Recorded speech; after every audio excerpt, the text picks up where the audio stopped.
Story Breakfast with Brandon, Mr. Paul Pastore.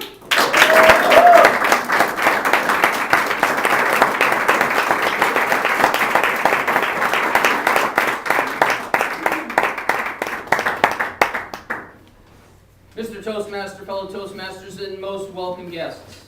On November 18th, 1981, my eldest and only son, Brandon, was born. So, a few weeks ago, he had his 31st birthday. We went out to breakfast that Sunday morning, and I said to him, Brandon, you're 31. Tell me 3 things you've learned so far in life. Brandon hates questions like that. But he honored my request and answered the question.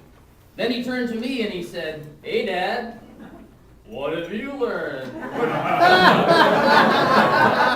What are the top 3 things you've learned? There's an example of table topics.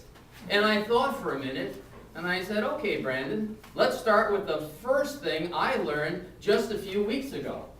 Seatbelts save lives. I was at a funeral last Wednesday at St. Mary's Basha Church in Chandler because a gentleman in our office, who's a good friend of mine, his younger brother, Mike, died. Mike was 57 years old. He was married. He had 5 children. 3 were brought into the marriage by his wife. They were in their 20s and 30s.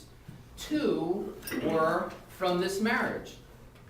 11 and 13 were their ages. As Bill told the story, several weeks ago, Mike was riding a sandrail or dune buggy out in Yuma at the sand dunes. His 2 kids were in the dune buggy. They had 5-point harnesses on. Mike was driving the dune buggy, but he didn't have a harness on. He didn't have a seatbelt on. He didn't have a shoulder strap on. Mike went over a sand dune and didn't see another sand dune on the other side, and he crashed into that sand dune. Mike was 6'5", 300 pounds. He grew up in a farming family in Chandler. He looked like he was a linebacker in the NFL. But the steering wheel hit him with such force, killed him. When was the last time you were at a funeral? Sobering. The church was silent. It was packed. I stood in the back. They had a Catholic mass. Then they had a celebration of life. Several speakers got up and gave eulogies.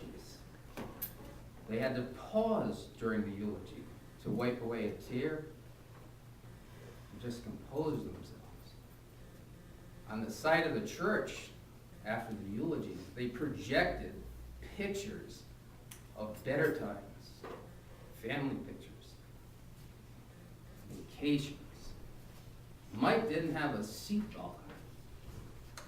He's dead. So, here's my question.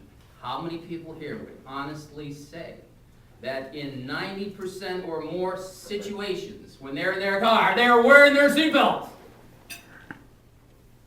How many people like me have the hubris to think that they could qualify right today for the Bob Bondurant School of High Performance Driving and don't need a seatbelt? Come on.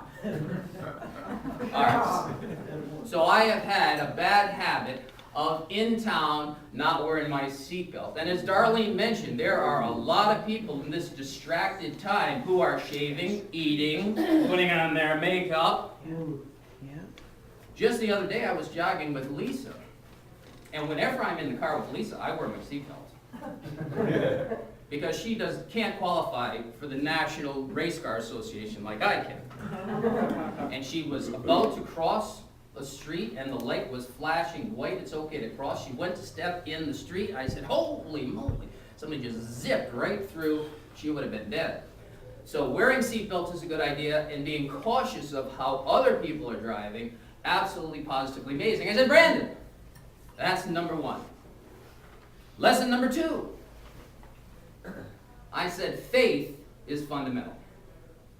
A few weeks ago, before Thanksgiving, my assistant Alice was a little grumpy. I said, Alice, what's bothering you? She said, I hate the holidays. I hate Thanksgiving. I hate Christmas. I said, Alice, those are strong words. What's the reason? I mean, don't you know there's a reason for this season? And she says, don't talk to me about religion. I went to church on Sundays. I went to church on Wednesdays. I don't need any of that anymore. I said, okay, Alice. Okay. And I did what most mature men would do. I dropped the subject, called another woman, and said, you got to talk to Alice.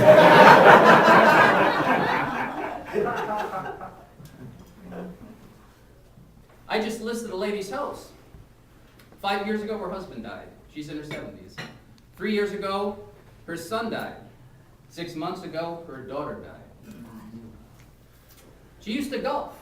She said she doesn't golf anymore because when she goes, she doesn't feel that her friends call her anymore because when she talks about her situation, she starts to cry. Fortunately, she has a foundation of faith in her life. And when those terrible tornadoes come into your life, it's very helpful to have a foundation of faith. My daughter Brianna was married 11/11/11.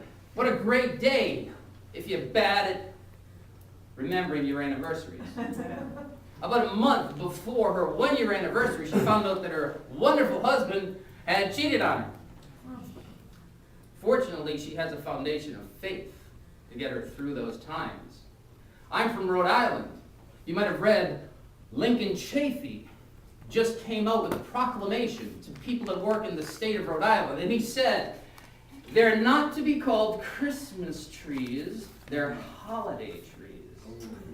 Ooh, isn't that wonderful? Lesson number 2, there's a reason for the season. I believe wise men still seek him.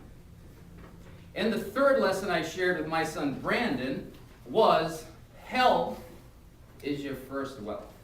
And at this time of year, it's a wonderful time to recommit to fitness. So I'm going to challenge you, get a book called Younger Next Year, watch a DVD called Forks Over Knives. Because those are the 3 lessons that I would share with anybody. Faith is fundamental, fitness is your, health is your first wealth, and wear your seatbelt. They save lives. Mr. Toastmaster.